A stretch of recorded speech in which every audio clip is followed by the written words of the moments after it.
অস্ট্রেলিয়ার বিপক্ষে ছক্কা হাঁকিয়ে ম্যাচ জিতিয়ে হাসপাতালে বাংলাদেশ দলের অধিনায়ক মেহেদী হাসান মিরাজ। দলের ঐতিহাসিক সিরিজ জয়ে উল্লাস করতে পারেননি তিনি। বাংলাদেশের ইনিংসের ৩৪তম ওভারে অস্ট্রেলিয়ান ক্রিকেটার নাথান এলিসের একটি বাউন্সার মিরাজের হেলমেটে আঘাত হানে। সঙ্গে সঙ্গে অস্বস্তি বোধ করেন বাংলাদেশ দলের অধিনায়ক। খানিকক্ষণ তার চেকআপ করে মেডিকেল টিমের সদস্যরা। দলের কথা চিন্তা করে অসুস্থ শরীর নিয়েও ব্যাট চালিয়ে যান মিরাজ।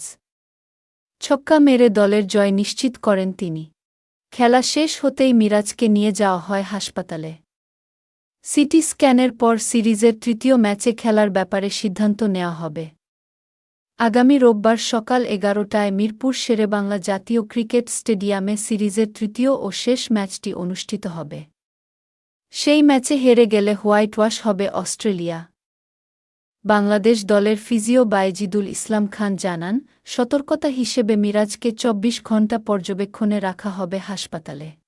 খেলা শেষে সংবাদ সম্মেলনে মিরাজের প্রশংসা করে তাসকিন আহমেদ বলেন, ওকে ড্রেসিং রুমে দেখে এলাম, এখন কিছুটা বেটার। একটু মাথাটা ঘুরছে, ঠিক হয়ে যাবে ইনশাল্লাহ। সে দারুণ কাজ করেছে চাপের মধ্যে। বল মাথায় লাগার পরও। কারণ চিন্তা করেছে, ও যদি ওই সময়ে মাঠ থেকে বের হয়ে যেত তাহলে নতুন ব্যাটসম্যান গেলে আরও চাপে পড়ত।